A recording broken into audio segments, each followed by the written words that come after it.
TGT. What the world is watching. Okay, guys, I'm back. I'm back from my excursion into New York City. My daughter is here, so you will probably see her leg in the background from time to time. I just want to thank Phil Jackson, who did a fantastic job with Hornswoggle. I was laughing through the entire show. But today we have Professor Moosetadon returning with us because Peacock finally got their act together and put the Clash of Champions on the network. So we're going to cover Clash 1, which is fantastic. It's old school. It is counter programming. It is the JCP versus the WWF. And away we go.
I forgot the fucking E in Moosetadon.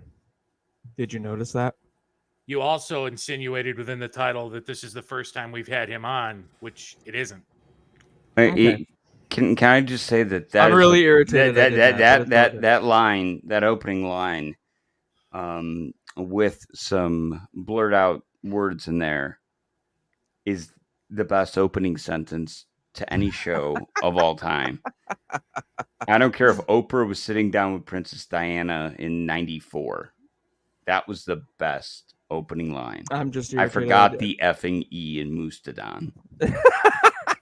All right, so Moosetadon, welcome back. I'm so glad you're here, and I realize now I'm probably going to get detention from the professor for spelling his name wrong in an open. That very well could be there, Mr. Bruno. It's my pleasure and your honor to have me back. I was really looking forward to this. Last time I was on, we covered probably my favorite Great American Bash outside of Great American Bash 1990, which was 89. And I was waiting for the cock to load itself and have Clash of Champions ready because and I'll get into the story here in a little bit, but this event is like my WrestleMania 3. Everybody talks about how great WrestleMania 3 was if you're a WWF kid. Yep. This is my WrestleMania 3. This is my event that made me pretty much who I am. And a little teaser, it's probably the first memory I have actually in life. So we'll get into it. This is a great event. There's a lot of cool stuff that goes on around this time for Jim Crockett Promotions, the NWA, and wrestling as a whole. So I'm super excited to get into it. I'm super excited to talk about some weird rules and matches. I'm really excited to talk about just everything that comes up as we proceed through what I consider to be the third best wrestling venue of all time, which is the Greensboro Coliseum. Absolutely. It is really... All right, let me go around the room real quick. Mr. Mandick, I'm confused by the spectacles, but all right. What's going on? How are you? Yeah, milk, chocolate. It's a George McFly. All right, that's what I was going for. So we're gonna have. I think what we're gonna do here is we're gonna have Phil be. Why am I drawing a blank now? Mr. Strickland. He's Mr. Strickland. You're a slacker, Yes, McFly. slacker McFly. Yeah, slacker. So Q Huey Lewis. Wow, wow. I know.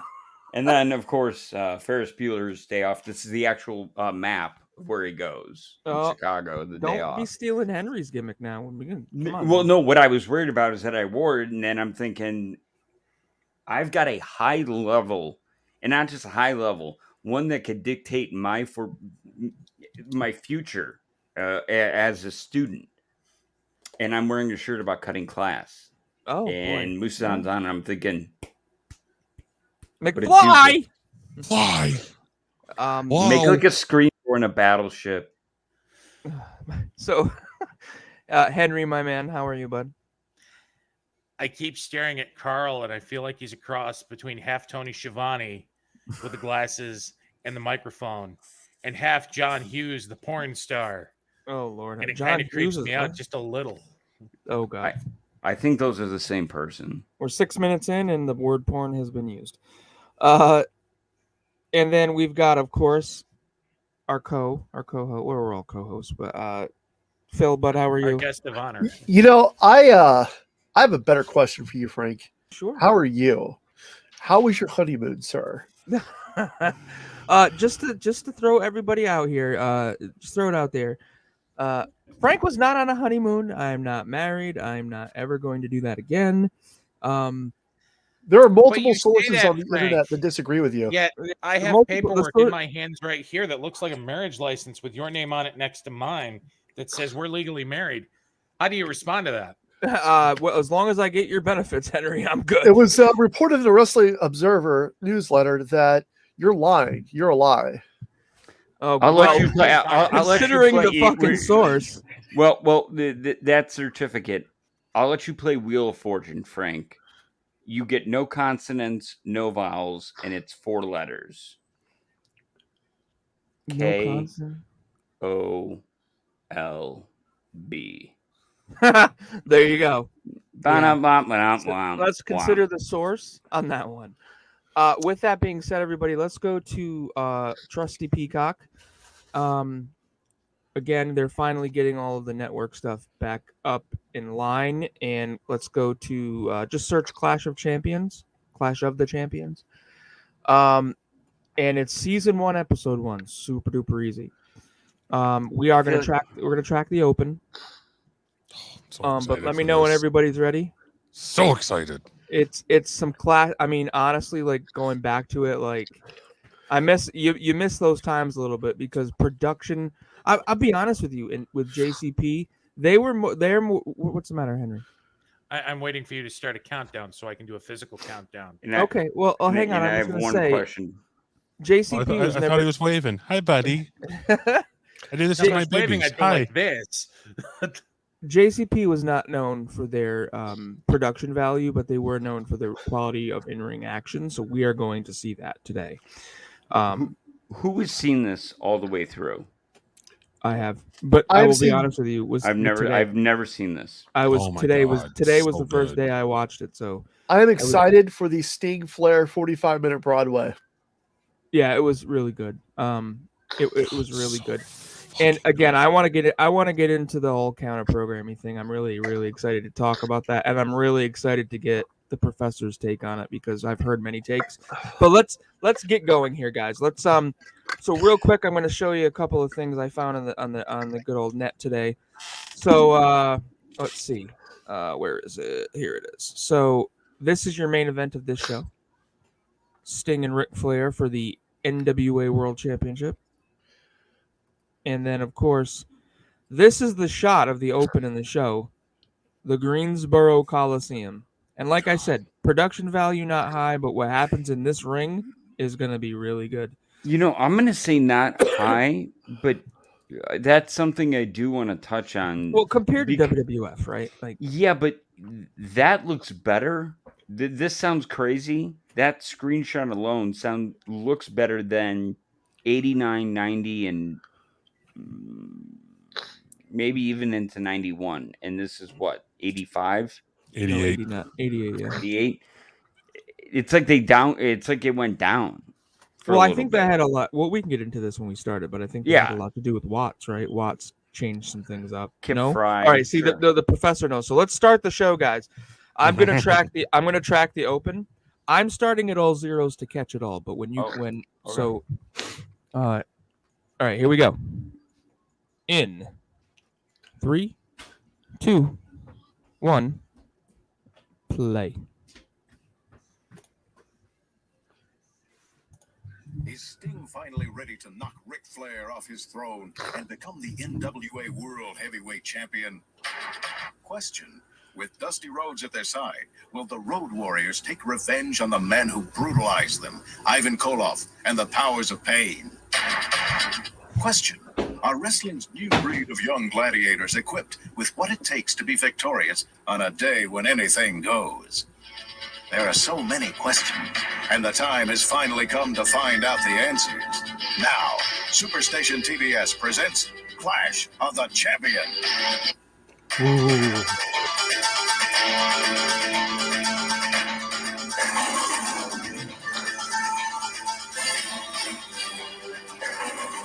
So epic.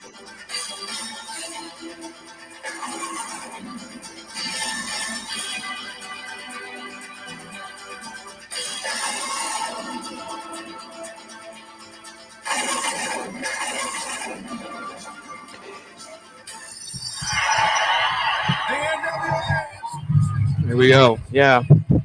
This is good. Good stuff. If anybody has any resistance to this, I know the updated modern Canyon Open. JD Hoop's work is, I can't say enough. I think right there, That was really good. that could be an intro. What if? Question. Question. Yeah. Right. That could be a question. What if you were to watch a home match with a bunch of friends? You could do so much with this intro that between JD and myself, I could see magic. And then like the belt going across the set of Clash Champions Top Guy Theater. Mm-hmm. Who is that sexy beast? Well, so we've got the announcers for this show were Bob Caudle, Tony Schiavone, Jim Ross. Go for it, Professor. So just back to that opening, as we see a great shot of Truckin' Tom Miller. Tom Miller would beat the shit out of Howard Finkel. Drunk as shit, he beat the fuck out of that little man. Truckin' Tom Miller is a fucking legend. I love this guy. This guy is the fucking voice of one of the voices of my childhood. I love you, Tony Schiavone. You are my TV dad, but Truckin' Tom Miller does it for me every time. But that intro, I've literally watched over 100 times in my life that I can vividly remember. It's probably higher than that. It's probably closer to about 500 or 1,000. But I'm gonna say 100 that I vividly remember. That opening means so much to me. I touched on this before we got into it, but this event is what I consider to be the first memory of my entire life. I remember I was sitting in Holland, Michigan, where I'm from. Our house was on 35th Street. My dad was sitting in a blue corduroy colored chair. It was a color blue, materials like corduroy chair. We had a dog named Sadie. And I remember this. I remember it was Sunday afternoon. My dad was a huge NWA fan. This is what he watched. He wasn't so big into the WWF. I remember talking to him about this not that long ago. And he remembers hearing about WrestleMania 4, but he didn't care. He wanted to watch this event. He could have gotten WrestleMania 4 because WrestleMania 4 actually happens the exact same day as this. This is March 27th, 1988. It's one of those days that a lot of people look at and they go, oh, WrestleMania 4. Oh, the day Savage got his title, or the day DiBiase was supposed to get the title, but politics played and Savage got the belt. For me, in my wrestling fandom, in what makes me the professor, this is the event. This is the most important event of wrestling. Like I was saying before, a lot of people have WrestleMania 3. This is my event. This is the one that does it for me every time. I can sit down, I can watch this from beginning to end. I know what's going to happen. I know the outcome of the matches, but I just love everything about this. Everyone has one of those. Go ahead. Well, see, SummerSlam '89 is mine, and so I'm with you on that. I can totally, I mean, I can totally get it. Real quick, Carl, did you have something? Did you? No, I was gonna say the intro part, but since I'm on the spot, I just wanted to mention Holland, Michigan. For those that have not been, voted top 5 places to retire in America, and I want people to think about that. Not Palm Springs, not Boca Raton, no, Michigan, which gets cold AF. Being born and raised in Chicago, it is beautiful. This is a weird question? Did the Austin Powers? I'm from Holland. Isn't that weird? Yeah. Did that ever play into culture in your local community? It did and it didn't. So I'm from, like I said, I'm from Holland, Michigan. It's a very Dutch community. It was founded by Dutch people. Right. And growing up there, that movie comes out, everybody in schools going, "Oh, he said Holland, he said Holland." Well, obviously it's Holland in the Netherlands. My town, its big claim to fame, other than being the birthplace and not the birthplace, but the home for many years of NFL quarterback Kirk Cousins, who actually played shortstop for my dad on a travel baseball team for a few years. That's incredible. Is that we have a tulip festival called Tulip Time, where we actually fly in bulbs from the Netherlands. I worked for the city of Holland for about a year, and one of my main jobs there was to actually plant the bulbs. I was on the crew that dug all the ditches, literally, so that they could come behind us and plant these bulbs. So it did and it didn't. It was a tongue-in-cheek thing. But no, Holland's a great town. West Michigan's great. My dad, being an NWA fan, would actually go to the Holland Civic Center, which has been redone now, but back in the day it was this really shitty old building, and he would watch Jim Crockett Promotions. Jim Crockett Promotions would come up to Grand Rapids, Michigan, and then they'd shoot over to Holland or like Muskegon, do a little like B or C house show, and then head back out. So it all ties in, and it's all just a great place. I mean, many memories of wrestling and just cool stuff that happened in my little town of Holland. I think Michigan's, to lead into drive the geographical narrative, I think Michigan's underrated. We forget about how many people come over from Canada that make it into Detroit. Everybody from your ROH, Truth Martini, Sabu, a lot of people that had that Detroit tie. But then you've got your Port Huron, you've got your western side, as you mentioned. So you get your eastern, and then Pontiac, which is its own separate thing. People forget, like, where All Out is being held is the equivalent of what Pontiac would be to Detroit. Mm-hmm. We're going way the hell out of the city. We're an hour out of the city of Chicago. Like, we're way out there. But that's kind of cool. I mean, I don't know. I think Michigan as a state is underrated for its little spot towns where they had hot events. How about Battle Creek, Michigan, home of Rob Van Dam? Go ahead. I was waiting for somebody. Go ahead, Professor. So he's actually from Portage, which is basically Battle Creek. It's outside of it. But yeah, as far as Michigan and wrestling history, yeah, you've got modern stuff. You've got Truth Martini. Truth Martini gave us guys like Juice Robinson, Chris Sabin, Alex Shelley. Motor City Machine Guns, yeah. I know I'm forgetting some people, but on my side of the state and growing up, my first exposure to independent wrestling was Jimmy Jacobs. Jimmy Jacobs being my God. Yes, Jimmy Jacobs being the leader of the Age of the Fall, famously in Ring of Honor. He was 15, 16 years old at the time. He's a little older than I am. And he was wrestling a guy by the name of Osiris, who would go on to be Congo Kong. I think I told this story on the last episode I was on. But that was my first exposure to independent wrestling. Late night, local access TV. I'm flipping through and I'm like, wait a minute. There's no wrestling on tonight. It's like Friday night. and I go back. It was Channel 6. That just popped in my brain. And I was hooked. And then I found out the event actually took place like literally 5 minutes from my house. I could have walked there. So yeah, it's a great place. You also obviously had the Steiner brothers. They're from Bay City, which is very close to where I grew up. And oddly enough, their sister lived in Zeeland, which is the town right next to Holland. She lived there for years, which was great. Bobo Brazil's from Benton Harbor, which is 45 minutes south of where I'm from.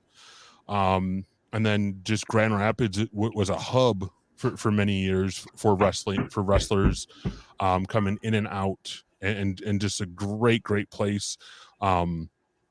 And the last little bit about independent wrestling from where I'm from, the other big star that came out of where I come from in my little wrestling circle is Josh Abercrombie, or Josh Raymond.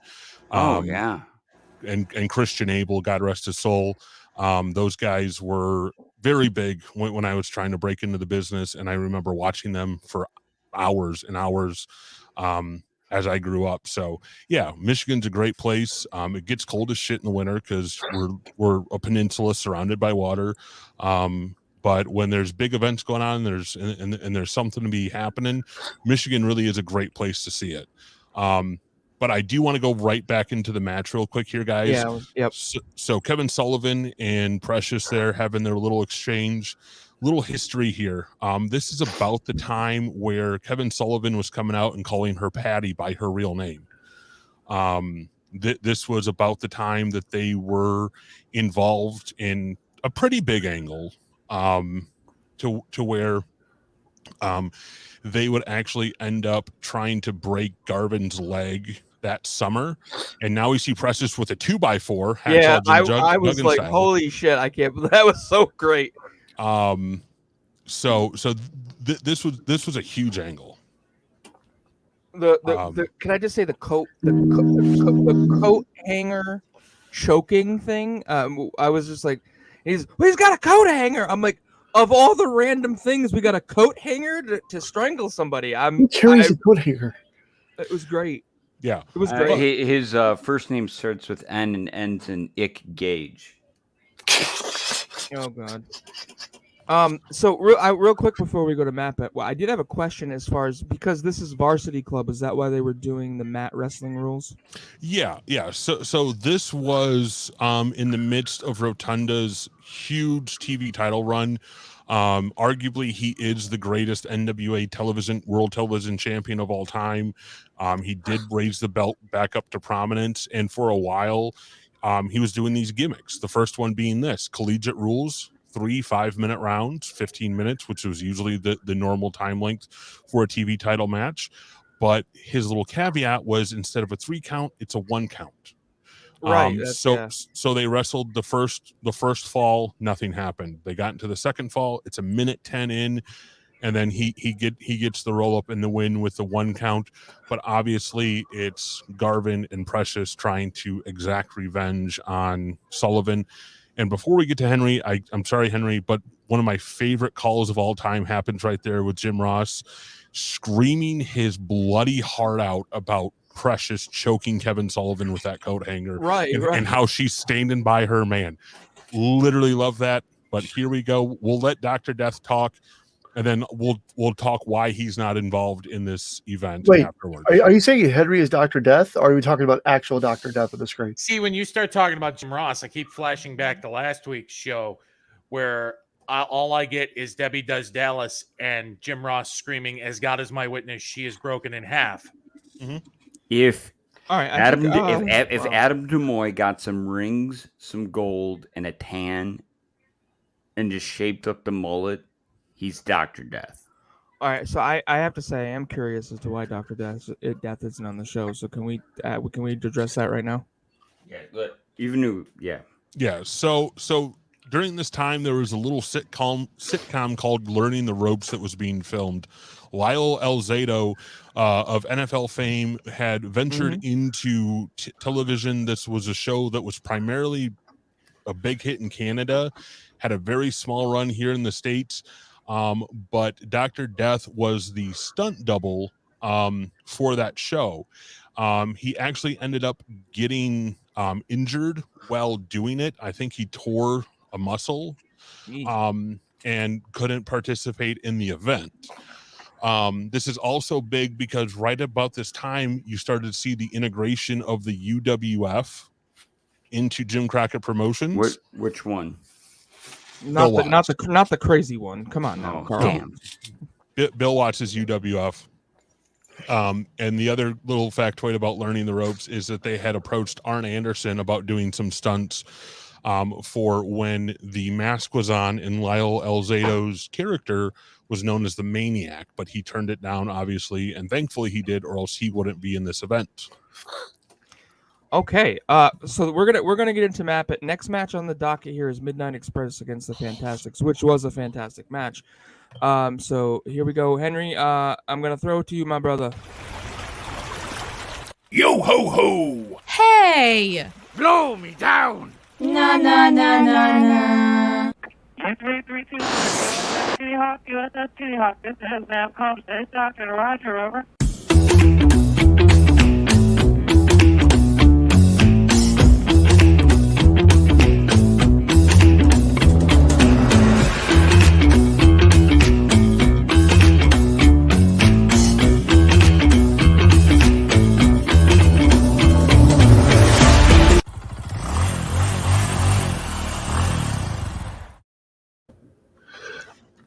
Rest Thank in you, peace, Bobby Frank. Eaton. Go ahead. Before I get started, I want to throw a number at you guys. I don't want an answer just yet, but I'm going to throw a number at you. 4,747. That number to this show is important. I want you guys to think about why. When I'm done with my spiel, if no one else has figured it out, I will answer that question. 4,000. 747. 4747. Right. Tonight's NWA WCW Clash of the Champions 1 emanates from the Greensboro Coliseum in Greensboro, North Carolina. It is counter programming on Superstation WTBS to the other big event further up the coast in Atlantic City, New Jersey, from the Boardwalk Hall from the historic Atlantic City Convention Center in Atlantic City, New Jersey. It wasn't called that in 1988 or in 1989 when the World Wrestling Federation would go back for WrestleMania 5. I refuse on principle to call it by its given name.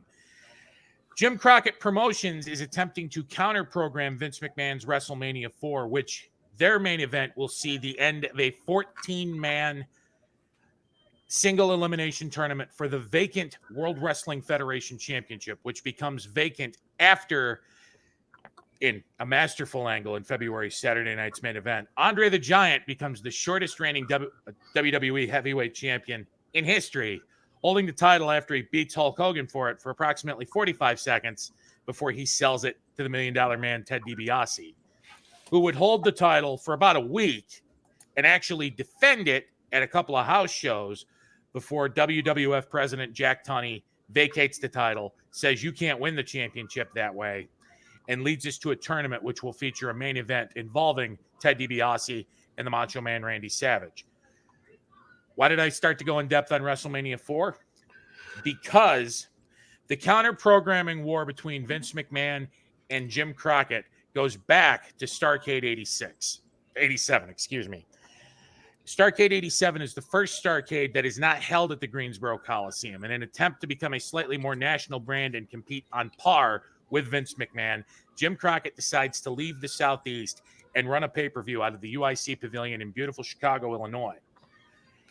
Vince McMahon, in an attempt to counter-program him, tries to take the legs out from under him. In 1985, we all know that Vince McMahon created modern pay-per-view as we more or less know it today with the very first WrestleMania, and proved once and for all that a pay-per-view idea for a big wrestling supercard could work. Unfortunately, Jim Crockett Promotions was a bit slower on the uptake than it rightfully should have been to compete with that. Because of that, their first actual pay-per-view attempt is Starrcade 87. And in an attempt to pull the rug out from under Jim Crockett Promotions, Vince McMahon debuts a new pay-per-view called Survivor Series, which emanates that same day from the Richmond Coliseum in Ohio, and tells the pay-per-view providers that are contracted with Crockett, more or less, I'm going to paraphrase here a little bit, in a few months from now, I'm running WrestleMania again.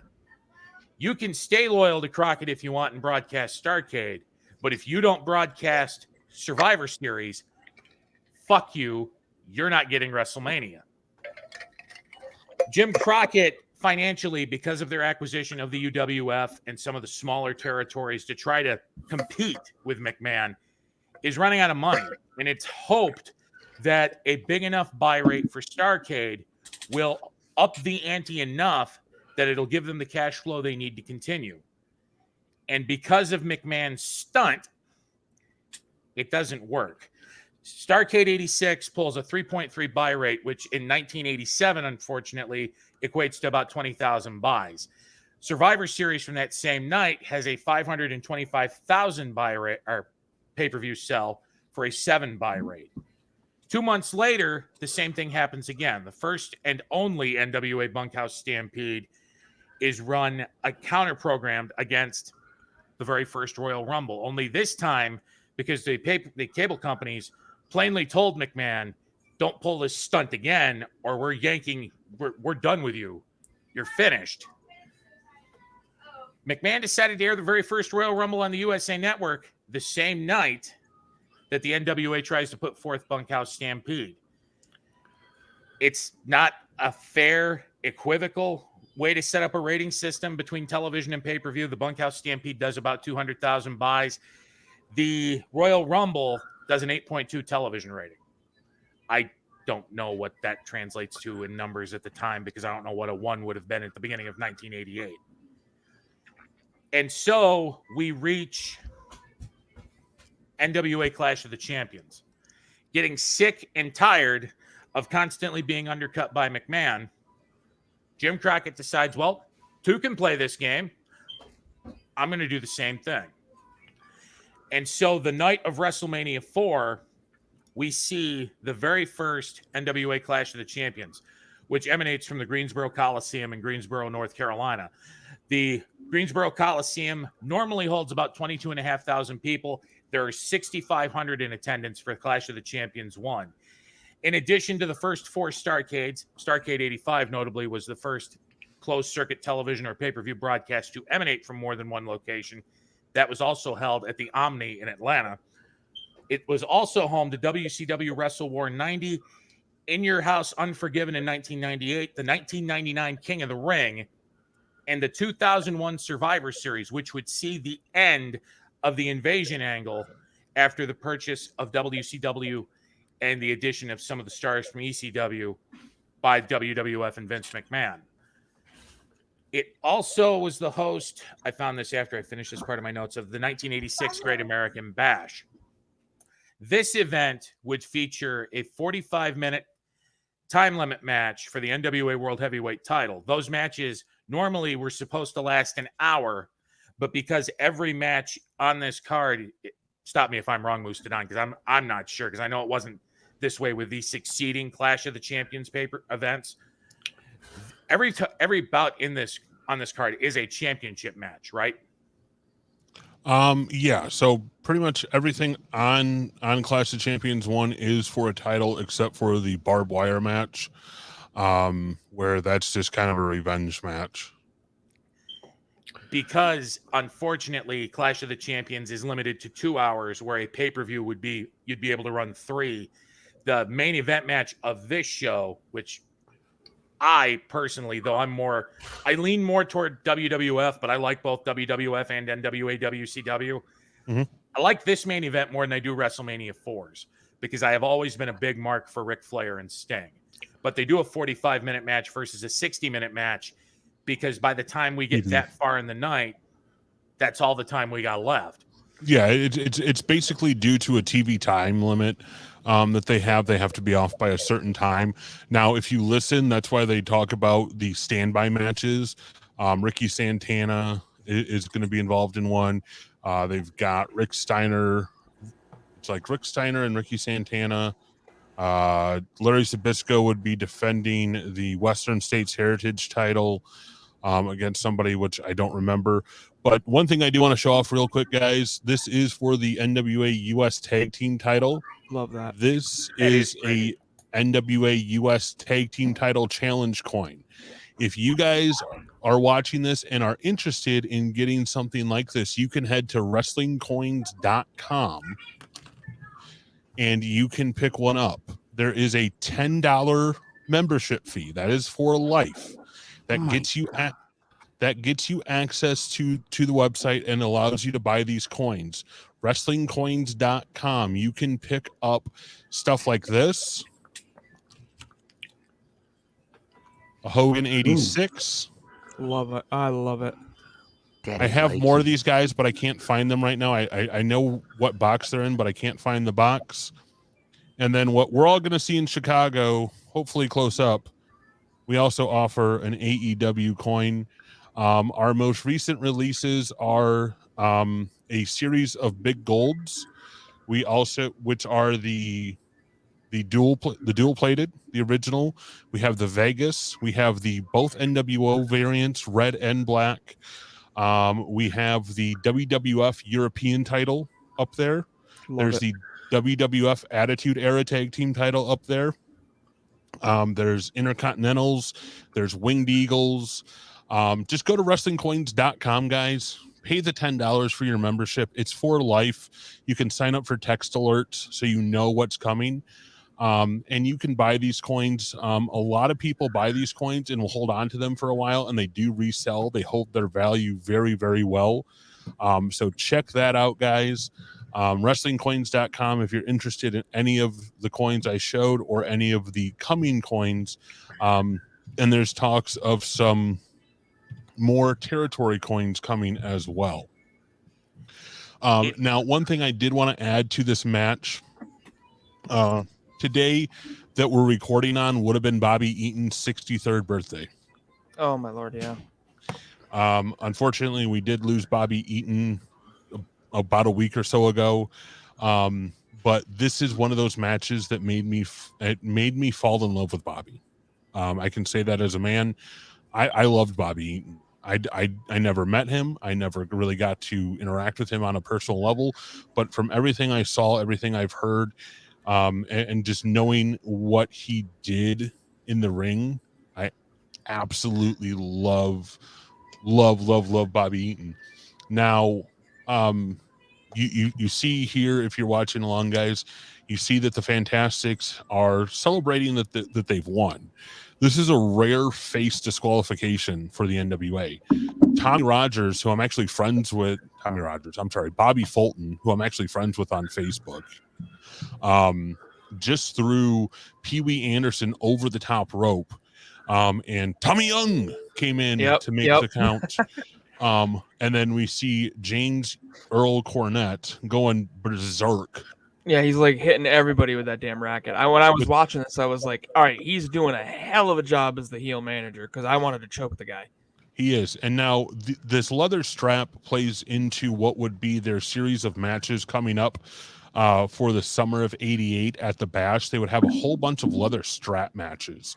And a lot of people are probably wondering, why are the Fantastics here? Why is this not Rock and Roll Express and Midnight Express? Rock and Roll Express actually had just left the NWA midweek before this event happens. Basically what had happened is they had approached the Rock and Roll Express and said, hey, we would like you to work with the sheep herders in an angle where we shave Ricky's head. They were going to shave Ricky Morton bald. Dude, Jim Cornette is not holding back. I don't care if that's a gimmick belt, that he is laying that in hard. And it's not a gimmick belt. Yeah, no, they were, I was just in, I mean, Even the just so they just replayed where he hit the ref. Well, no, they just replayed where Cornette accidentally hit Eaton, and he didn't look like he held back on that one either. Mm-mm. I mean, yeah, that smacked him right upside the head. Like, damn. It did. So as far as the Rock and Roll Express, they approach them and say, hey, we want to do an angle, use sheep herders. We want to get them up there. But Ricky's got to get his head shaved. Ricky said, fuck you, I'm not doing this. And they leave. And they would actually go ahead and work for Jerry Blackwell's counter programming. Once again, counter programming. Jerry Blackwell, the Man Mountain from Stone Mountain of AWA fame, was running basically an outlaw promotion in Georgia at the time. And they would go there, work a couple dates, and then a few months later, we would see Ricky Morton come back. Robert Gibson did not come back right away. But that's why we don't get to see Rock and Roll in Midnight on this pay-per-view. Go ahead. I did want to say in closing, I didn't mean to interrupt you because I was actually fascinated by the story you were telling. At the end of the day, when all is said and done, between WrestleMania 4 and Clash of the Champions 1, WrestleMania 4 ends up with a 485,000 buy number. 175,000 of that 485,000 was from CCTV purchases. But Clash of the Champions ultimately ends up with a 5.8 TV rating. And it's reported, I forget exactly whether it was in the Torch or the Wrestling Observer newsletter. I don't remember where I found it. But it's mentioned that Ted Turner dislikes that number so much that he won't let Jim Crockett counter program on TBS anymore. It's like Turner sort of learns, because they sort of lose that punch in the arsenal being able to do that.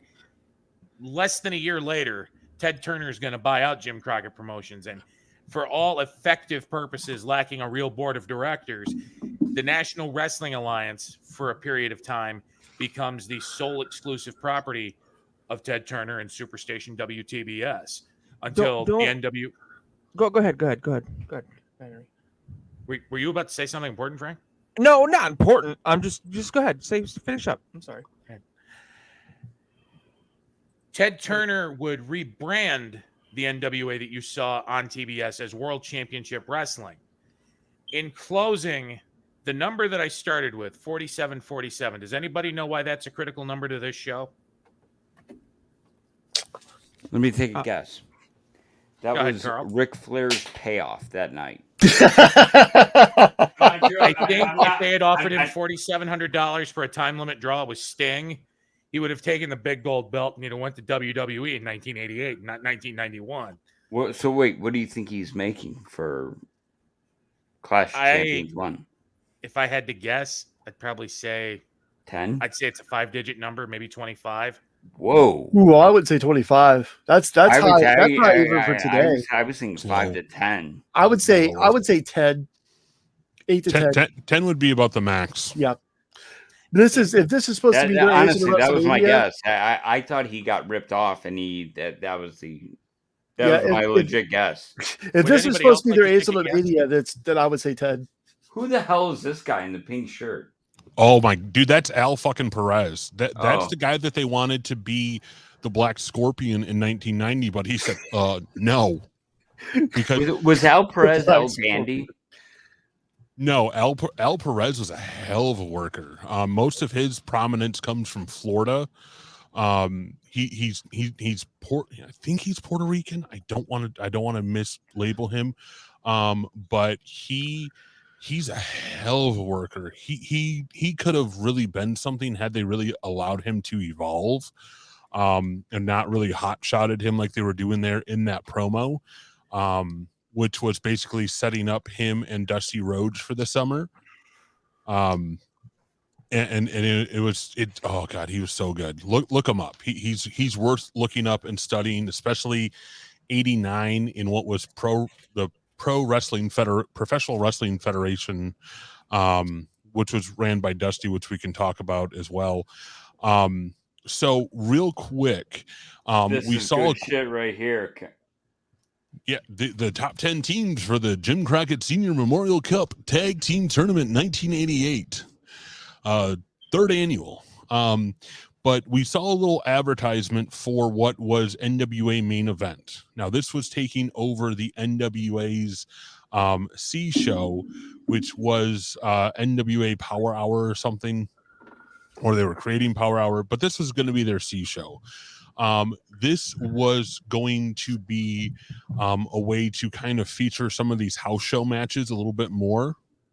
And wrestlers who would participate in the actual main event would split 50-50 a $7,500 bonus. Anybody who participated in a preliminary match on that show would receive 50% of a $2,500 bonus.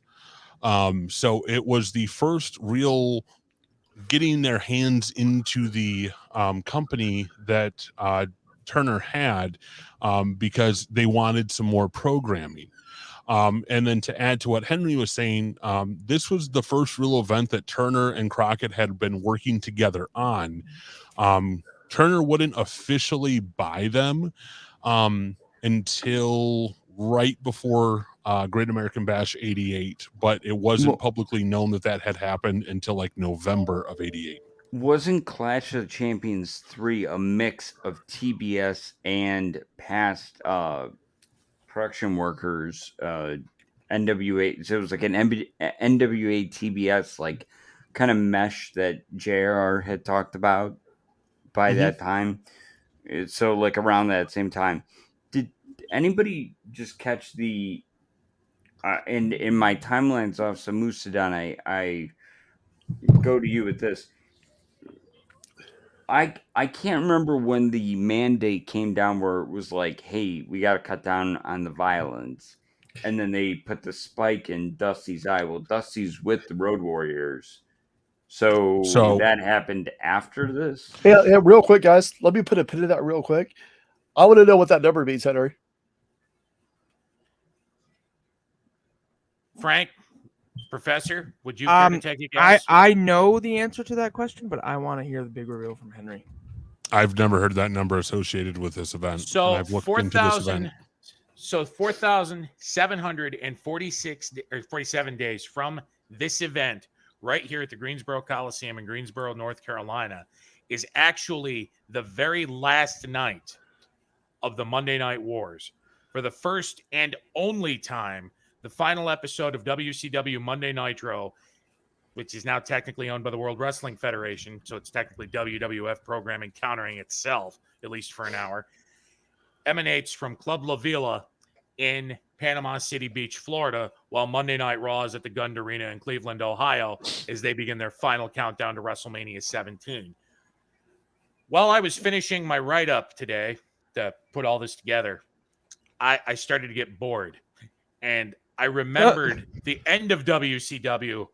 So I punched numbers into a computer, and that was how I came up with 4,747 days. And I thought to myself that that's actually kind of neat, that one of the biggest events that leads to one of the biggest wrestling promotions to try to take on Vince McMahon in the 1990s ends almost exactly 13 years to the day of this event right here in Greensboro. 13 years, 2 days. Not quite. It works out to something like 12 years, 11 months, and 27 or 28 days. Oh, leap! I'm forgetting leap year and all that stuff. Effing Groundhog Day. That was like added like that whole movie added like what, a month onto our years. Henry, my question. I had you said online. I have a question for the room. Well, kind of a two-parter. Vince McMahon more or less chopped him at the knees. His competition, right? Mm-hmm. So he goes into WrestleMania, the original, knowing that if it fails, he owes, and this is where I'm going to be wrong on the names, or I might get them correct. I thought it was the Grahams, Munchnick, maybe Gagne or McGurk, but he owed 3 people money upon the sale from his dad to him, the transfer over. So if any of us were in that situation, almost like steroids in baseball, where they're not testing.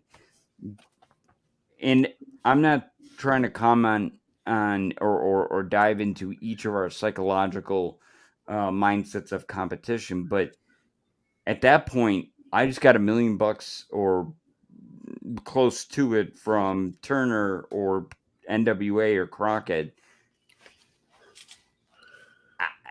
I don't fault him for gambling on himself. Does anybody else? I think it's what he did revolutionized the way the game was played. If WrestleMania ultimately fails as a concept, I don't know that professional wrestling exists like it does Thank you. now. Absolutely. But that being said, if Turner had just yanked him off the air and refused to let him sell that time slot and he just took it away from him, the money for his gamble wouldn't exist. You could effectively say, no matter where else Vince McMahon got the rest of his startup capital, that it was Ted Turner or Jim Crockett or whomever was involved in getting WWF programming off of TBS that helped to effectively fund in full McMahon's gamble at WrestleMania. Which means, in effect, that this is going to sound weird, and I'm just going to go with it. In effect, Ted Turner or Jim Crockett effectively counter-promoted themselves. Yeah, I mean, but they didn't know that at the time. I mean, I don't think they did, and I'm not sure. They in just Ted want Turner's mind, I'm not sure that would have mattered. So I just wanted to bring up real quick, just from going back to the match. Did everybody understand why Animal was wearing a hockey mask? I can cover that. Is it because during the barbed wire match some sparklers went off and burned his face? Oh, I'm gonna push it to the professor right now. Professor, if I'm wrong, he went parasailing with Brother Brudai. Wrong. Mandic, you owe me a 5-page, 5,000-word essay on why WWF sucked so much. Besides, that wasn't what happened to Hulk Hogan. Wasn't because of a jet ski accident. The Macho Man Randy Savage decked him because he thought he was stepping out with his wife. Yeah. So Animal's eye injury, they played it up at it was a January show. I think it was the Omni. No, it was Greensboro Coliseum. I'm sorry. It was at the Greensboro Coliseum, and they were doing a bench press competition. And these guys were actually benching 500-600 pounds. Unlike Dino Bravo, who benched a kayfabe 700+ pounds in the WWF, Hawk was the only one who couldn't get over 500 pounds in his bench press at the time. Oh my God, that mustache. I'm sorry. No, but Barbarian and Warlord hold records of getting to 600 to 700 pounds in bench press. Animal could rep at the time over 500 pounds in the bench press, and the angle was that they had attacked Animal with a plate and injured his eye. What had really happened is earlier in the year, they were working the powers of pain, and Barbarian went to hit Animal with a Samoan drop, and they're not quite sure what actually happened. But Animal's eye basically shattered all here. Like all of this was gone, and it was starting to go in, and it was much worse than what they show you and tell you on TV. So he had to have reconstructive surgery. He had to go in, and they were worried about him losing eyesight, which they talk about in the match. And all that. So that's why he's wearing the hockey mask, which I love that hockey mask. And if anybody out there wants to make me one and send it to me, get a hold of me on Twitter at Moosetadon. I'll gladly accept it. That's one of my favorite wrestling masks of all time, which it's really cool. It is really cool. Yeah. I could do an hour on wrestling masks at some point because I Just think they're so an hour? cool. I bet you could go longer than an hour. Come on. Oh, I can go 3+ hours. Absolutely. At bare minimum, Moosetadon is definitely the 60-minute man. I am. Now, I want to get back to what me and Carl were talking about previously. Why is Dusty with the Road Warriors at this point? So we see Nikita Koloff here coming back after Miss Alabama had died. This is, I don't know. I think she had died at this point, or she had just gotten better after her first round with cancer. And what they're talking about here is an incident that happened the night before on World Championship Wrestling. Magnum TA was out doing an interview, and Tully Blanchard came out and actually kicked the crutch out from under Magnum's leg, and Magnum goes down. It's on the network. I think you can watch it. He goes down. He takes a bump. He's still crippled at this point, but he takes a bump, and then Dusty comes out with a baseball bat and is swinging like Babe Ruth. I mean, like going berserk. And what ends up happening is Dusty hits Jim Crockett with the bat, like waffles him with it. And there's a big to-do about it. And what would end up happening is they would suspend Dusty from the NWA. And this would lead to dissension with the Road Warriors and Dusty. So this is March. This is late March 88. So Dusty has to go away for a little bit, which isn't a big deal. But he then comes back, and the Road Warriors are so mad that he's missed all these dates and has missed all this time in their 6-man tag team title defenses that they decide then to take the spike and go after his eye. So the mandate had come down, toned down the violence because of the baseball bat attack. They then do the angle with the original Midnight Express and Jim Cornette's Midnight Express, where Jim Cornette bleeds like a stuck pig in a white suit. And then literally the next week, Dusty gets his eye taken out with a spike. So that's why they're together. This is probably the height of their 6-man tag team. And I have a special surprise for our tag team title match. Oh, I got this. Okay. Quick info here. I would say while you grab that, look at that. Did you realize that you went full circle from white suit and blood with Jim Cornette to white suit and blood of Age of the Fallen? Look at that belt, though. Look at that belt. I do have a stiffy. Yes, I do. I'm a mark for belts. Can I? While we're talking, I've got Luger and Wyndham getting into the ring. Am I about right? Yeah. So, guys, I want to show you something. Real quick. He looks weird with blonde hair. We talked about this a few minutes ago, so I'm going to share my screen real quick. I wanted to show everybody this because we talked about it, and while we were talking about it, I went and signed up. Oh, okay. I thought I was going to get naked. I was really hoping that you were about to do it. This is the wrestling coins that we were talking about, wrestlingcoins.com. I signed up and I'm a member now, and these are legit kick-ass coins. Look at these coins, guys. I mean... Frank, do you want me to sing it now or later? Sing it, brother. To Frank's Funko Pop collection. I will remember you. Da, da, da, da. Just wait for 45, dude. I spent $300 on. Oh, I could. I legit want every one of these coins. I want every single one of these. I have a question. Yes. Yeah. That IC title one. Can you go back to the website just a second, Frank? Oh, yeah. Hang on. Let me go back to share. Hold on.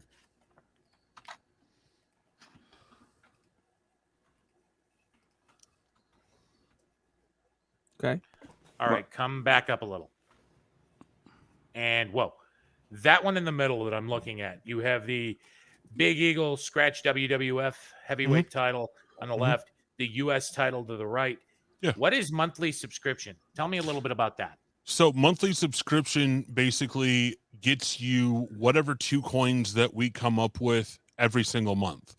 So if you tune into our show on Saturday or Tuesday night at beltomania.com or YouTube us Beltomania, we'll usually talk about what coins we have coming up. If you pay the $45 per month, you are guaranteed to get the subscription coins. You can also then receive what are called subscriber exclusives. So our last subscriber exclusive that did really well was a silver smoking skull. I have it somewhere. Is it on this website? It's not. It was a subscriber exclusive. Basically, if you're a subscriber for a year, you have to do 12 consecutive months of subscribing. you are entitled to a subscriber exclusive coin. And when we say it's an exclusive coin, the guys who run this website will go in and they will look at who's a subscriber. They will order that many coins, and that is it. I get them because I'm on the show, but that is it. They are exclusive. They are not rerun. You saw all the old WWF tag titles on there, which have nothing on this title. This is my favorite NWA tag title of all time. That is beautiful. I love it. Those coins right there, those tag titles, I have all of them. I have the gold, the dual, the Bulldog, which is actually the US Express tag, and the Money Inc. tag. Those are re-releases. Those are very limited. So if you want the tag coins that you see on WrestlingCoins.com, don't wait. Buy them, because once they're gone for the second time, they will not come back. All right. Moosetadon, I got to show you something. So keep talking. Mm-hmm. So it's a cool little thing. If you're like, and I don't really consider myself a part of the belt hobby. Yes, I have belts. And I've got a bunch of them next to me. But if you're in the belt hobby or you're into wrestling memorabilia collecting, the coins are a really, really good thing to have, because they're that nice little add-in piece. They're that nice little thing to have. If you want a certain belt, but you don't want to drop the at least $200 to $300 for a decent one or more for the better quality, it's a way for you to have belts of your dreams. Like, once again, my US tag coin, I'm a mark for NWA belts. I'm a mark for the NWA. This is one of my favorite coins of all time. There's actually a variant of this one that's painted like how Jim Cornette painted the belt. That's awesome. So I am a mark for my era was the late 80s, early 90s WWF belts, and you were touching on the tag belt. So my favorite tag belt is the tag belt version that Demolition wore, which was the silver and gold. So I wanted to show this to everybody, and I want to get all those coins because I love that tag version. But I got this from my buddy X-Man Belts. Oh, yeah, Nick Carnival and Chris Stratton. So they are incredible. This is one of my most prized possession is the WWF tag titles of Demolition. Obviously the replica. I mean, I've also hanging on my wall. I've got the European Championship, the Intercontinental Championship, the Big Eagle, and Winged Eagle are my favorite belts. But go ahead. What's up? Show the picture of the Winged Eagle. You want to see the Winged Eagle? I can grab it real quick. Not the belt. I want to see. Oh, I'm not showing that picture, and I'm not doing that to Moosetadon. Why not? No. Well, no. I like torturing. I can get the Winged Eagle for you because I have the belts. The belts I have. My favorite belts are all by X-Men belts, and I will never buy another belt from anybody else. Frank, I'm going to put somebody else over real quick in the belt hobby. Please. If you want another great quality belt, X-Man's great. I think he's going to be the next Orm or the next CS. But if you want something right now that's amazing, you need to contact my boy Eddie Williams. He works with a guy named Asif. Asif is amazing. I don't know if you're in a lot of the belt groups, Frank. If you're not, get a hold of me on Facebook. I am in a couple, but I would love to join some more. So I'm sorry. Those names again were Asif T. Right, I'm just going to rehang this. You guys keep going. ASIF Muhammad Asif.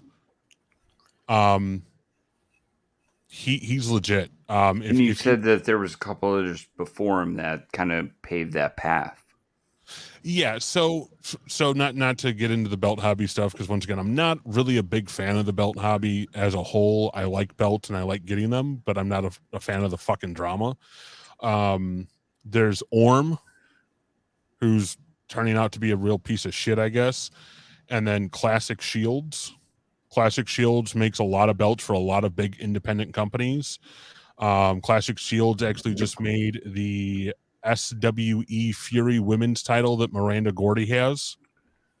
They've made some stuff for the United Wrestling Network as well.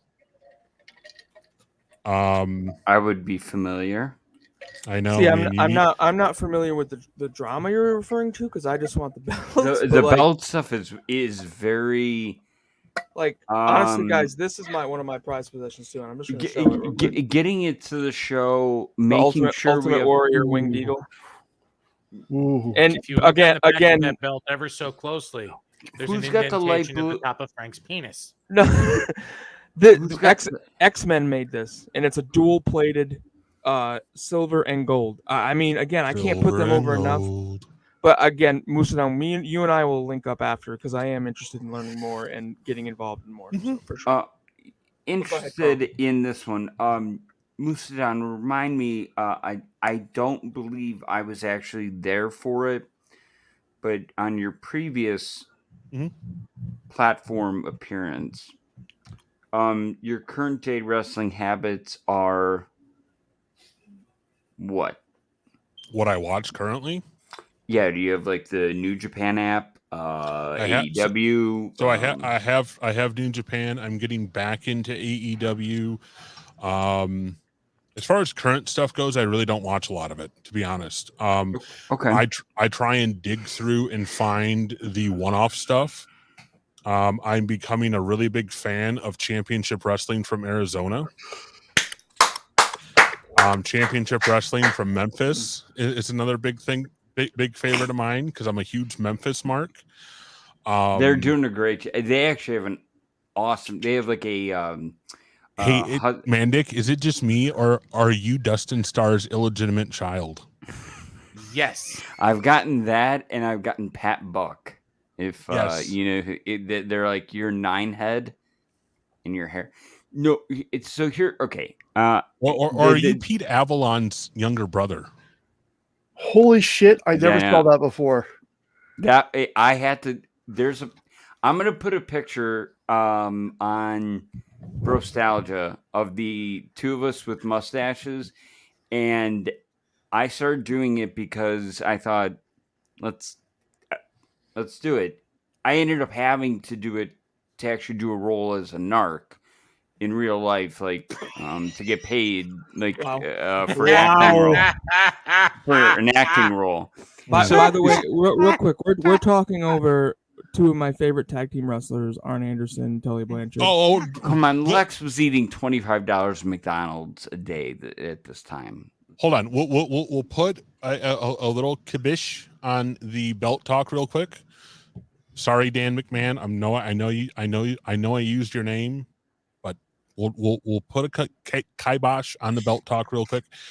This match right here would actually set up Barry Windham becoming a 4 horseman. This is the match where they would win my favorite tag title that I just put down.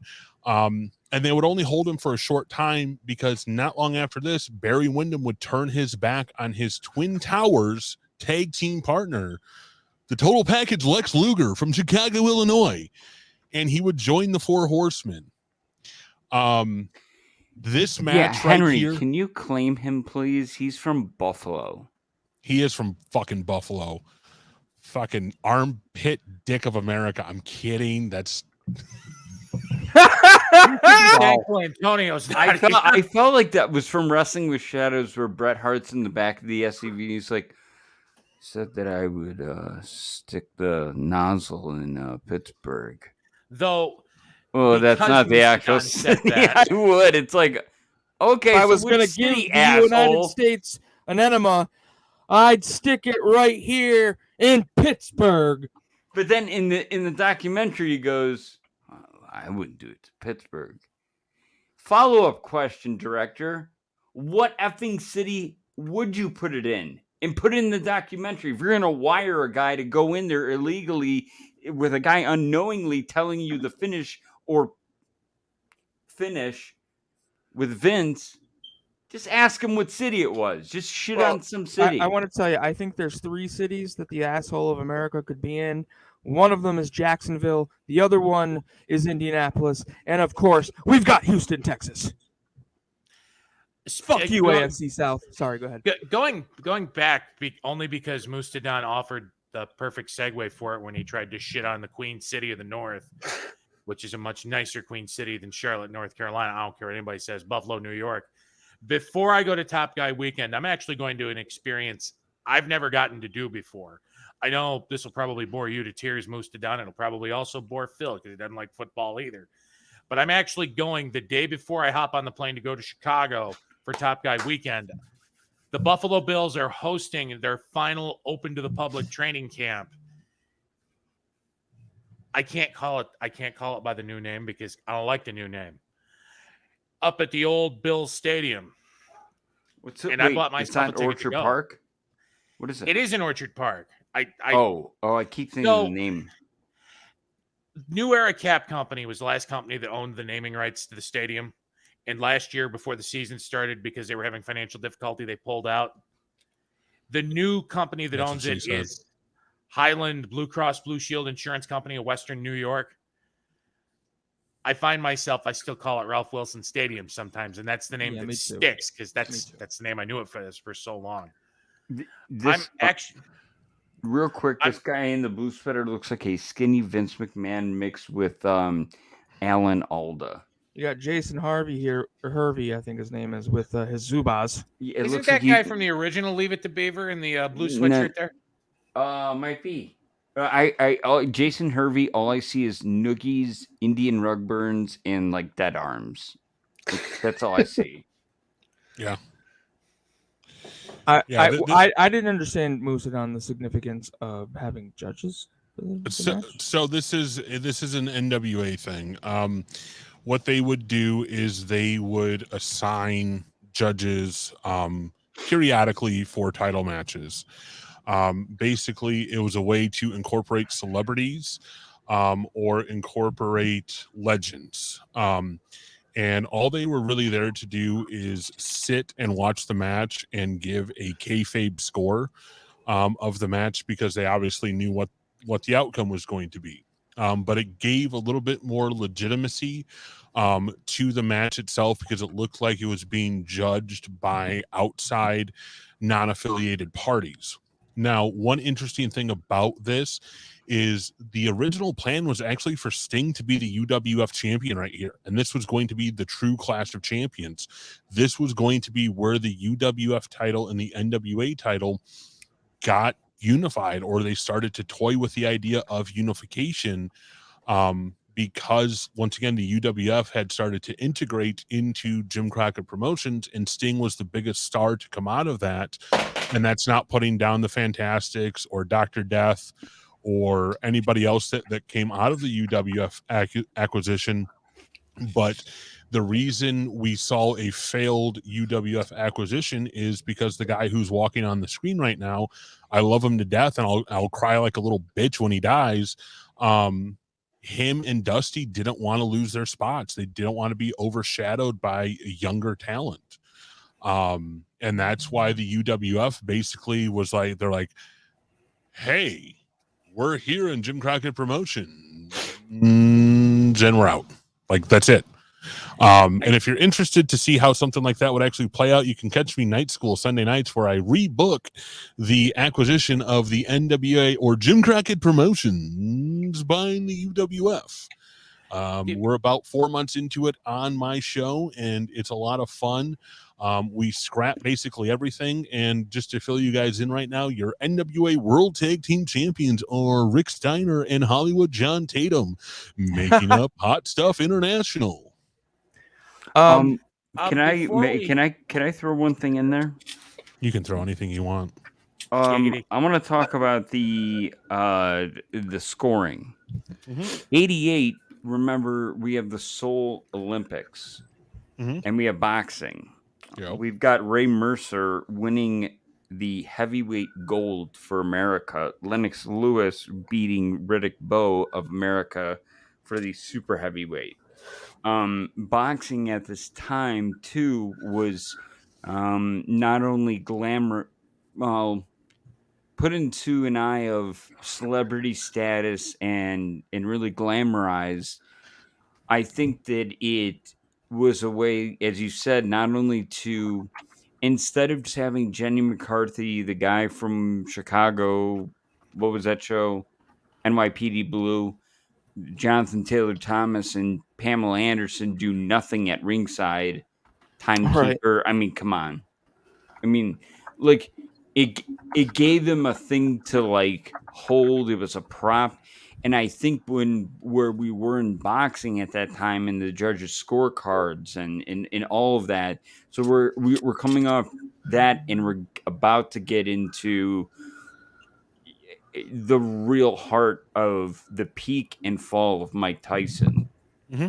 So that one also kind of came to mind too when I noticed the scorecards. That again, with never seeing that, the boxing element became interesting to me. Yeah, I do have. Go ahead, Henry. I don't mean to cut you off, No, Carl. no, but I do no, have no, one no, no. question You're for you, good. You're good. Professor. You're good. Yeah, no. If let's play the long game here. Let's say that Dusty Rhodes and Ric Flair could see the potential in Sting and see what he would ultimately become. Mhm. He himself, in his own right, was a multi-time champion in WCW. He was Mhm. NWA champion as well. He would Mhm. become champion in Impact Wrestling. Mm-hmm. He was screwed out of an opportunity in WWE. Fuck you forever for that, Triple H and Vincent Kennedy McMahon. Go fuck yourselves. That's my hot take for today.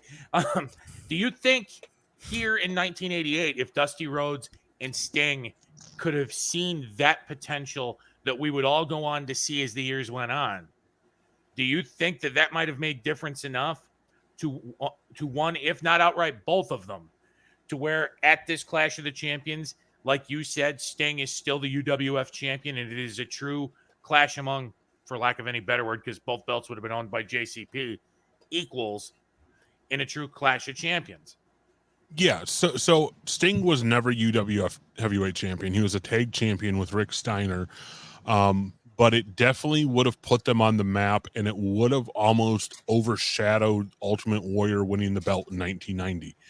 What a lot of people don't realize is Sting was actually supposed to win the NWA title at Wrestle War 89.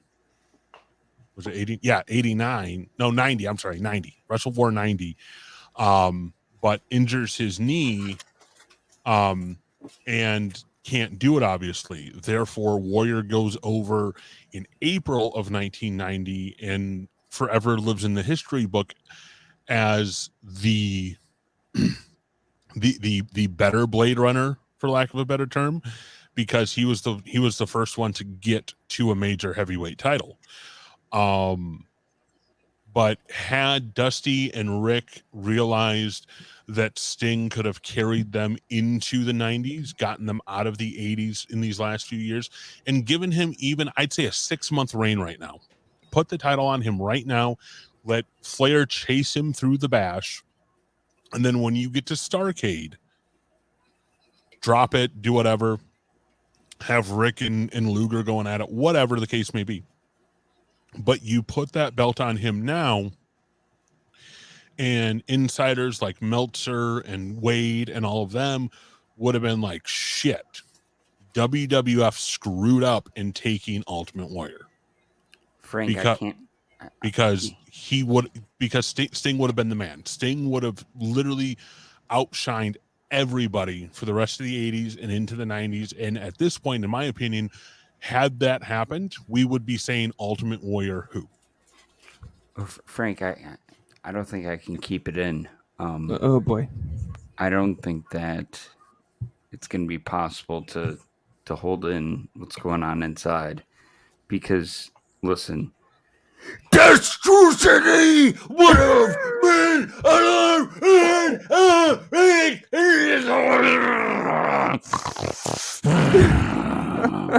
Are you having a stroke? No, I know I'm what having that's like. Destrucity He's having a Destrucity moment. My thing, though, too, is like, as I again, first and foremost, what I wanted to really get out was the fact that for the longest time I felt like poor Vince McMahon. Look what WCW was doing to them. I can't believe the dirty tactics, the dirty tricks. But as I've gotten into these podcasts and AFS and learned what I've learned, it sounds to me that Vince McMahon got a little taste of his own medicine in the mid 90s and late 90s.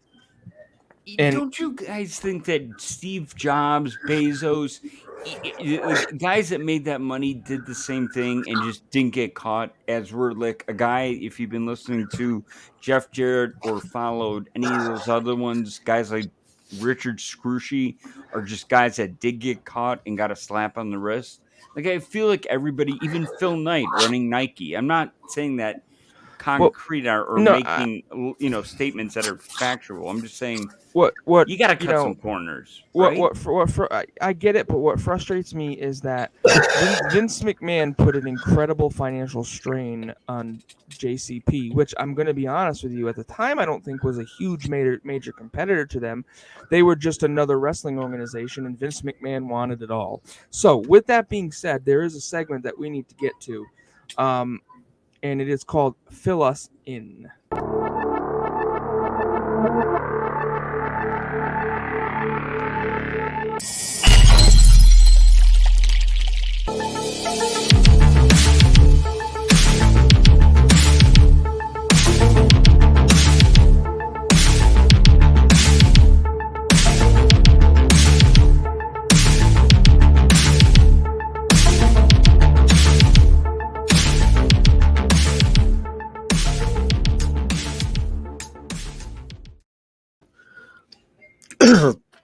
Let's see if I got one of these in me.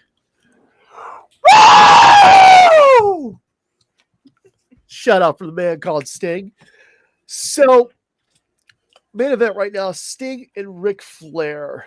At this point in JCP, even though they're going head to head with, which was, largely the losing it of a battle with WWE at this point, WWF, it was clear that they were going with Sting as their guy.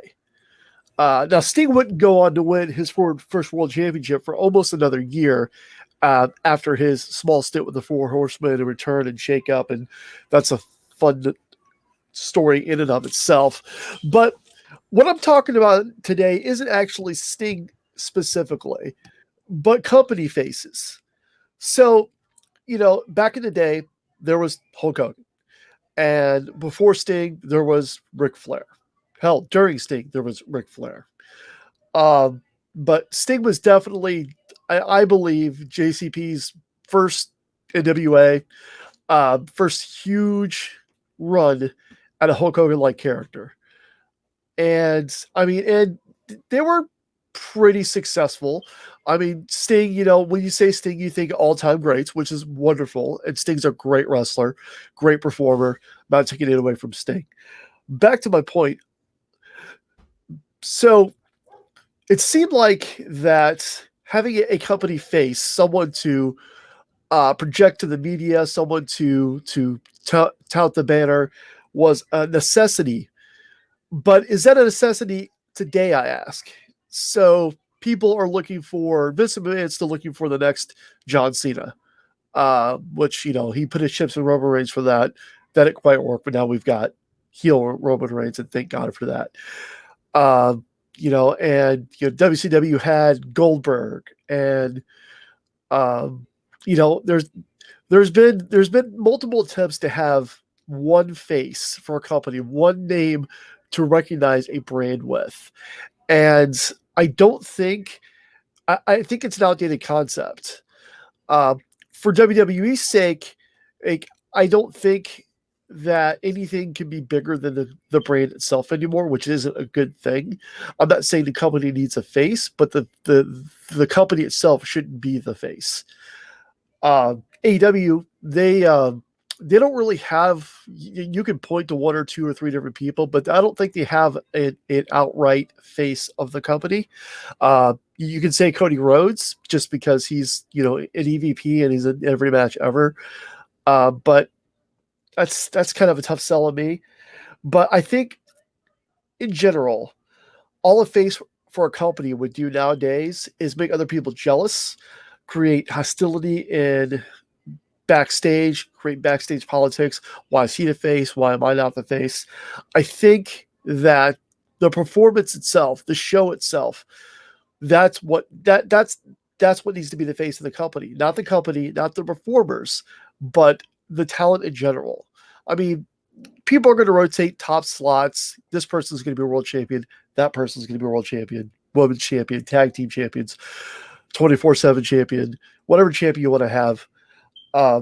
Championship doesn't necessarily make you a face either. Otherwise, we would have had Brock Lesnar as a face and saw him 3 times a year. Good Lord. I know I'm going all over the place with this, but basically my meat and bones in this is that faces are outdated. Faces for a company are outdated. Companies as a face by themselves are a bad idea. What we need is more of the product itself as the face, the presentation, the wrestlers, the events, like WrestleMania, that's a face. Survivor Series, that's a face. All Out, that's a face. Hey, this is what we're looking forward to, the event, not the person. This event represents our brand, not this person, because people are fallible. You can build around events. That's my take, and you've been filled in. Phil, I do have a question real quick about your Sting. Beautifully put. I don't know if this is a song, I don't know if this is a limerick or a haiku, but just something I just jotted down when you were doing that. And guys, I'm very like art is very vulnerable and transparent, so don't judge me too much on that. Okay. You can do this. You got this. Okay. He does this. He does that. He's big as a bull, and he's quick as a cat. He looks fine. He looks cool. He's his own man, and you know what? He's nobody's fool. Don't double cross him or get in his way, because if you do, you're gonna have to pay. A man called Sting. Oh my god. I can't. Oh my god, that was So if and that was amazing. Moose But needs you to go right now. Moose, say something now. Please save us, God. If you guys just notice, there's a cameraman walking around the post. I believe that was Jackie Crockett. Oh, I can't breathe. Now I do want to fill in a few gaps to build off of Phil filling us up. I'm going to fill in a few gaps here. The people that Vince McMahon would have owed money to had the WrestleMania failed, or had he failed, were two of them were Gorilla Monsoon and Arnold Skolland. Gosh darn! I knew it was two other, because at the time There's a Gorilla had third person, but I can't think of their name. I thought it was like, you don't think it was like McGurk or Munchnick or like No, because he and if you guys don't mind, we can go a little over today, because I love talking this history stuff. It might have been McGurk, but you're right. No, because you have to remember, wasn't McGurk. Leroy McGurk was dead, I think, at this point. Or close to it. It was Skolland, Monsoon, and somebody else. But basically, the deal was Vince gets to buy the company from his dad and have controlling interest if he pays these people X amount of dollars per month. Then he does the Black Saturday deal in July of '84. Okay. July of '84, July 14th, 1984 is the exact date. And keep this in mind, they're about to set the record, or have just set the record, for the largest attended wrestling event, indoor or outdoor, when they did Paul, Mr. Wonderful. Oh, Frank, look out behind you. Frank, careful. Frank. I know. I got Callie behind me. Callie's got her damn giddy. Because they did the big one in '84. Big event. Nope, the big event was '86, August of '86. Damn it! And that's when the turn happened, because the main event at WrestleMania. No. So hold on. Event We'll get there. We'll get there. So Black Saturday happens. McMahon buys the TV spot from the Briscoes. Jack and Jerry sell their interest. He also buys out my boy, Jim Barnett, to take over controlling interest of Georgia Championship Wrestling. They then go on and do their TV show, but it's not what Vince had promised Ted. He had promised Ted that he would be putting on studio wrestling, which is what that time slot was designed for. Long story short, they run a whole bunch of rerun matches, and they're not actually doing that well. People are pissed that they're not getting their wrestling, because this is a very Southern crowd. This is what they had come to expect, was Sure. Georgia Championship Wrestling. Jim Crockett steps in and says, I want the TV slot, because Turner was trying to get Vince out. McMahon says, fine, it'll be $1 million. Jim Barnett, my boy, was the person who helped broker the deal. McMahon then tells Crockett, you'll end up eating that $1 million and regretting it. That $1 million is what allowed Vince to actually put on WrestleMania 1. Had Turner just gotten rid of him or found a way to get him off of the air without Vince making any money, WrestleMania 1 does not take place.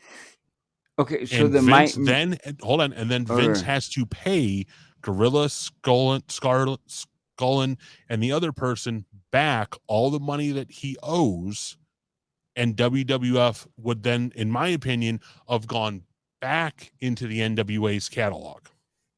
And think about the money that Gorilla then takes on, because at the time, if you want to dig really into the weeds, he owned part of Carlos Colon's Puerto Rico. So does he leave altogether and build that thing up? Unfortunately, the passing of, the murder of Bruiser Brody, let's call it what it is, happens shortly. 88. It takes place a few months after this event we're watching right now. Yeah. So really playing the domino effect there. Yeah. So if you look at that, if you look at it, had Vince failed, ownership would have gone back to Monsoon, Arnold, and the third person who I can never remember his name, and I feel really bad about it. And I know I should know it. Who the hell is it? Because I know it too. Ownership of WWF would have went back to them, and in my opinion, Gorilla would have been like, you know what, this is great, but I don't think we're actually going to get where Vince Jr. wanted us to go. Let's see if we can't get back into the NWA. And I say back into the NWA because in 1983, Vince McMahon Jr. officially leaves the NWA at the NWA Board of Directors meeting in Las Vegas. Withdraws the WWF from being an NWA affiliate, thus starting in motion him doing his national expansion and taking over. Now, I say that because at this time, while this whole era is going on in early 88, Jim Crockett is in talks with Ken Mantell and Kerry and Kevin Von Erich about buying World Class Championship Wrestling. The thought was they were going to buy World Class. They were going to take over the Channel 11 TV 11 time slot, which would have made them one of the highest rated wrestling TV shows in the world. And they would have acquired the Von Erich boys. Now, the Von Erichs wouldn't have had to actually travel. They would have been featured people within Dallas. They would have only worked in Dallas or up in St. Louis, where Muchnick had put them over for years.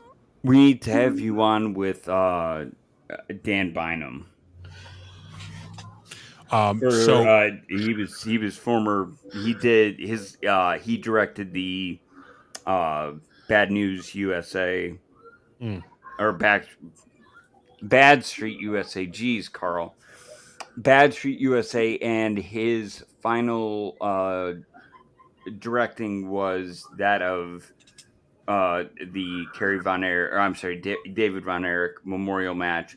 Went to WCW, left when he heard about Postomania, came back during ROH during Steen Generico's rise. So he's got a very neat generational thing. And your answer to your question was Gorilla Monsoon, Arnold Skoland, and promoter from Pennsylvania. Let's not forget about Phil Zacco. Oh yeah, Sacco. Who the hell is that? I don't know. His name is Yeah. Phil Zacco. Phil That's like so a Phil Zach Morris Zacco is name. Phil Zacco is actually the person who put the WWF into Pennsylvania, and that's why they ran Allentown, Hershey, and Philadelphia all the time in the early 80s. Oh, I thought it was the So Horian. I wanted to ask a question. We go back and we're again. This match is fucking phenomenal. These guys are going nuts. What I don't understand is so the deal was that these three people would have to be paid monthly up to a certain point or until they died. So basically, it was and I'll have to look back at it, but basically the deal was Vince could buy the company and have controlling interest as long as he took care of the three people that were just named. Had he failed to, had he missed one payment, and I think it was something like 10 grand per person per month, Jesus. he had to pay. Had he missed one of those payments or had he not been able to produce, he would then lose controlling interest and it would revert back to those three people, with Gorilla Monsoon being the majority owner. And Gorilla was not effing around. Like it was not. It got down to think, and that's why I go back to the Rock and Wrestling Connection. I go back to Mr. T, putting your money into Muhammad Ali, guys like the manager of the Yankees at the time, and Billy getting and getting the name value and being at the epicenter and being at a time in '85 when we had MTV, when we had new stuff happening, prosperity, and a sense of, I mean, the shirt I'm wearing, Ferris Bueller's Day Off, came out in '85, a very time of video games, and I know I'm going rose-colored lenses here, but listen, it was a pretty good time in America. Things were going well, and I'm not talking politically. I'm just talking pop culture. In that view, in that scope. And so his gamble, 84, 85, in that time slot, even into 86, you're really in the honeypot of hitting home for a lot of us that are still fans. Well, again, my still my major question here is and I'm really like want to know this. Like, was it Vince McMahon? You owe us $1 million each, payable in $10,000 per month until it's paid up, or was it Vince had to pay them until they were dead? So what I'm trying to say is, Gorilla died in 2000. Does that mean that he was paying him $10,000 a month until 2000? Or I mean, and plus, I think you're going too far. If WrestleMania fails, is there Hulkamania? Is there 2, 3, 4, 5, and 6? I mean, like, we're talking about a real mess. He could be like, we may not even know who VKM is. Well, my thing is at what point does he not have to pay the money anymore, and it's completely his? I think it was a matter of once he had reached a certain dollar amount. I don't know the dollar amount. Once he reached a certain dollar amount in monthly payments, he could buy them out. So basically, he owned 51% of the company and they split the other 49% of the company. Once he met a certain number, he was able to buy them out, or they could opt to sell out, if I'm not mistaken. They had the opt to sell out. They had the opt to sell out, and all did. So Gorilla stayed on under contract, I'm assuming. Right. Gorilla stayed on basically to keep an eye on Vince and make sure that Vince was holding up his end of the bargain. And what ended up happening, so let's bring Brody back into this. Gorilla had bought into Cologne, and Brody in '88 was going to buy out Gorilla. He was going to buy out Gorilla. He was going to buy out Rivera and somebody else. So basically, it was going to be Can you put that in context? He was owed money from them. Yeah, so Brody was owed money, but he was going to end up taking that money anyways and putting that money into buying into the Puerto Rico territory. He would have bought out everybody except for Colon, and I think Monsoon would have retained like a 5% share, just basically a residual income for him at that point. And what happened, obviously happened, but Gorilla was taking all the money he was getting from Vince and he was funneling it through Puerto Rico. That's why Puerto Rico lasted so long, is because Gorilla would take this money and he would just funnel the money down and he'd put it into Puerto Rico. And then as it came back up, he would just put it in the bank. So Gorilla never really needed the money because he had a job as a part of his deal. So all the money he made from Vince, he used to fund Puerto Rico, and his retirement plan was actually going to be Brody buying out the Puerto Rico territory. Until the night of the Invader. Yep. Number 2. So to answer Frank's question, it was Vince hits a certain dollar amount and they're out, meaning he owns their share, or they opt to sell out at any given point, and then Vince has to pay that lump sum of money in order to get them out and take over control. So by the time I think it was WrestleMania 4 or 5, so right around this time, by that time, he basically had everybody paid up. He had the money and they were just kind of there helping out because they had jobs. They all had something to do backstage. And between them, I don't think there was any angst between him gambling, winning. And that's why I think while 2 may not have the match quality nor or maybe you could argue value, 2 is like an insane gamble to be like, yeah, we're going New York, Chicago, LA. But it wasn't a first though. No, it wasn't, because they copied Starrcade, and you know who the opponent in for number 2, who was supposed to be Hogan's opponent, was Brody. Holy shit! Really? Yeah. Question. Hold on. Gorilla was brokering a deal to bring Brody in to challenge Hogan in the cage, but Brody would not work with Vince because he wanted X amount of dollars. He wanted to be able to do certain things, and Vince said no. Do you think him or Andre made more money in the 80s? Brody beat the shit out of Andre in money because he had his Japan deal. He was making over $10,000 a week in Japan. Well, can we go? I want to just cycle back to Henry. Henry, you had a question, my friend. Do you think that the 80s wrestling boom takes a different turn if Brody's not murdered in Puerto Rico? I think yes.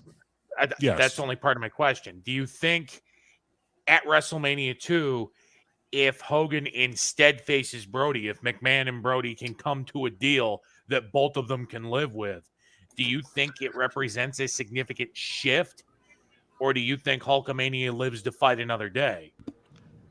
I feel that had Brody been able to come into the WWF when Vince wanted him to, which was actually 84, 85, they could have really built WrestleMania 2 and had it been something huge. But in contextual speaking, had they been able to actually broker the deal that they were working on in 86 to bring him in as the opponent for 2, I think you see Brody tied to somebody here in the States. His drawing power alone would have outshadowed Andre. Andre wouldn't have even been a thought for number 3 because they would have built to a rematch between Brody and Hogan at 3. And I think had that happened, I don't think WrestleMania 3 would have had the cultural impact that it did for professional wrestling. I think it would have been a huge event. It would have been a great shot in the arm for wrestling in front of that large crowd. But I think wrestling would have stayed regionalized. I think that the territory system would have been able to rebound at that point, and we would have seen a much different landscape as we got into the 90s and even the Monday Night Wars. A couple Can you things you imagine that, mentioned. though? Like, Okay, if exactly, Henry, you think about this. If then Andre is number 3, and Macho is now 4, 5. I mean, wherever think about not just Andre being 3. Who else is then 4 through 10? Okay, think about that. Just to kind of wrap your brain around who else gets pushed down the card. The other part of that is a very difficult one in the sense that does Vince McMahon find the recipe for what he found with Brock Lesnar, but he found it 30 years before that, in the sense that, yes, Andre was a special attraction, but does he find his Brock earlier than he expected, and Brock's handled differently, if you really want to go back to the future and play mind games with yourself? Where he has a title, he keeps it away. He's doing the Tokyo show against Kofi, but a very reclusive champion instead of say your prayers, vitamin milk, all that stuff, in the doing talk shows type of champion. Don't forget to believe in yourself and believe in Hulk Hogan. Yeah, sorry. Forgot about that.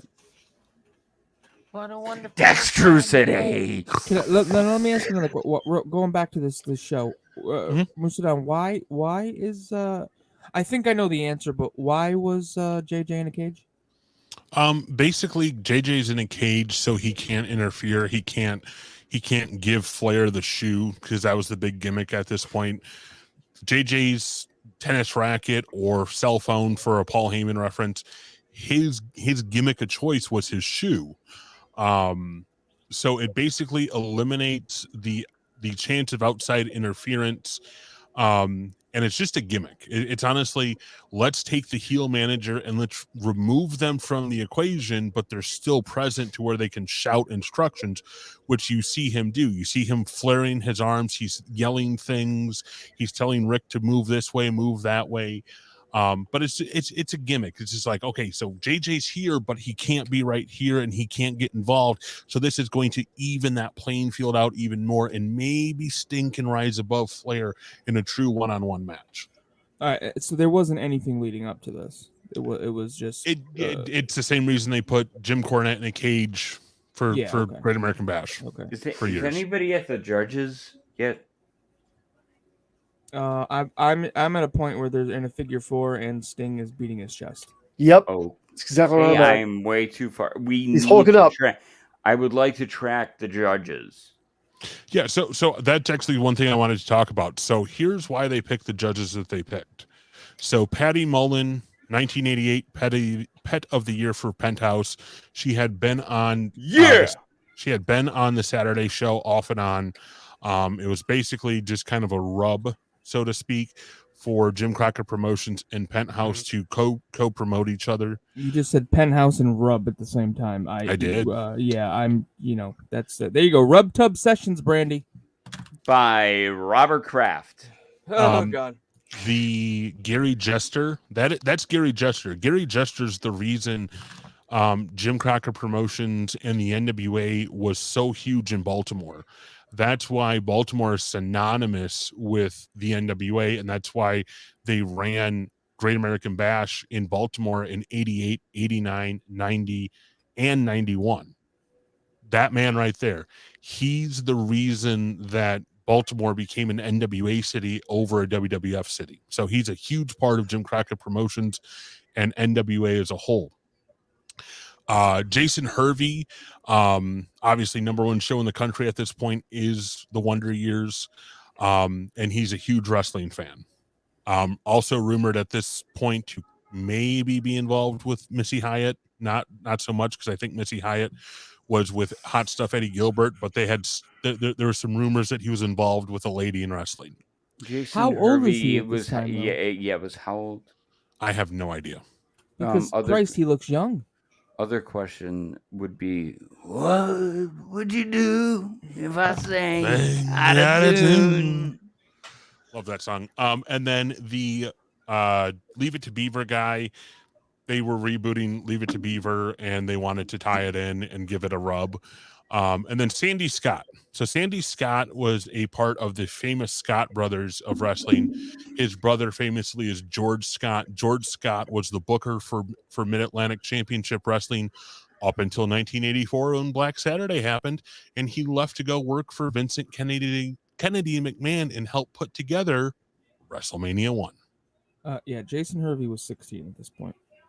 So 2 years later, he's actually dating Missy Hyatt in 1990. Because if you watch Bobby Eaton's greatest single match of all time, God rest Bobby Eaton, Bobby Eaton, Ric Flair, Clash of Champions 15, 2 out of 3 falls. Jason Hervey has a spot with Paul Heyman, and Missy Hyatt comes out to save him. They were dating at that point.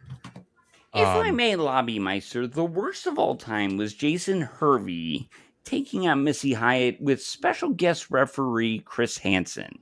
Sit down and have some brownies and lemonade. My problem with that you're whole busted, thing, Misty. Carl, is that you're mimicking the biggest hack in the history of professional wrestling. I'm just trying to lobby Meister back and forth. Did you know that Jason Hervey was in Back to the Future? And did you also know that Elijah Wood was? Mm-hmm. Free Willy? Did you know that, Carl? North? That's his best movie. Did you know Elijah Wood was what? In Back to the Future. Oh yeah, You know, the way yeah, Tommy he's Young the kid just of the was there. the video game. Yeah, he's the kid of the video game. Yeah, I did not realize that until I was watching Back to the Future. And that is totally Eric Stoltz's hand punching Biff in one. People, get it through your brain. That is not Michael J. Fox. That is Stoltz. Did Stoltz make money on that movie? Did he get money? Yeah, he got a couple bucks. Yeah. The best thing, again, to listen to if you ever want to know anything about every question you've ever wanted answered, go listen to Chris Hardwick and Nerdist and the character who played Biff. Oh my gosh. After I've met him and I've seen him do stand-up, and his real name, that podcast is 2 hours and 30 minutes of every hole you've wanted filled in from 1 to 3. That sounded pretty damn dirty, my friend. It is a whole filler. So not to get off on a little nerdy tangent here, but is anybody a Batman fan? I enjoy the this movies. was supposed to go to Shivani, but Henry, I really need my purple bag. Okay, I gotta send you money. So he'll see you in Chicago. If you guys have been paying attention to recent news, obviously we know that Tim Drake has come out as bisexual. Yep. And it was recently revealed per the release of Batman 89, the new comic book that takes place in Michael Keaton / Tim Burton's universe, that they were supposed to introduce a Robin in the 3rd installment of that trilogy. That obviously never happened. Tim Burton had approached Marlon Wayans to be Robin. I actually remember hearing about that. In the comic book, we get to see that Dick Grayson portrayed as an African American, and Marlon Wayans made $100,000 for a movie he was never actually in. Wow. Yeah, I remember all the Bobby Bonilla. all the conversation about Marlon Wayans being Robin, and it never came through. But the Burton films to this day they still give me goosebumps to watch them. Love the OGs. Flair's walking out with the title on my end. Am I still too far? You are too far. You're too far. Spoilers. Time check. Good. Time code. This is one of those events that you can just sit and watch, and it doesn't matter where you're at because it's so good. No, really. This isn't live? Where are you guys? Well, I'm at 143, 17, Oh my 18, gosh. 19, I was at, okay, 20. I've been in. Okay. This isn't live? We're not live streaming this? You said 143, and then I 143, 29, 30, 31. 2. This isn't going out to the 3 regular people who watch this on YouTube. We get like Live and 50 as it views. happens. We get 50 views. We're working on it, guys. We're working on it. So I want to I want to talk about why this event's so important to me. Obviously this is March 27th, 1988. I'm barely 2 years old at this point when this event happens. I talked about it a little bit before. But this event was the first wrestling event I ever saw. This was the first memory in life. This match right here stands out the most to me in that memory. It's the reason I became probably the biggest Sting mark in all of Holland, Michigan. And would literally watch anything that Sting was involved in for many, many years to come, and including the original recording on the VHS that my dad had of this event. Like, we had the original recording from TV with all the commercials in it, all that stuff on VHS for years. And I would sit and watch this tape over and over and over and over again. This era right here, this time in wrestling is what got me hooked. This is also the reason that I love Jim Ross. The way he calls this entire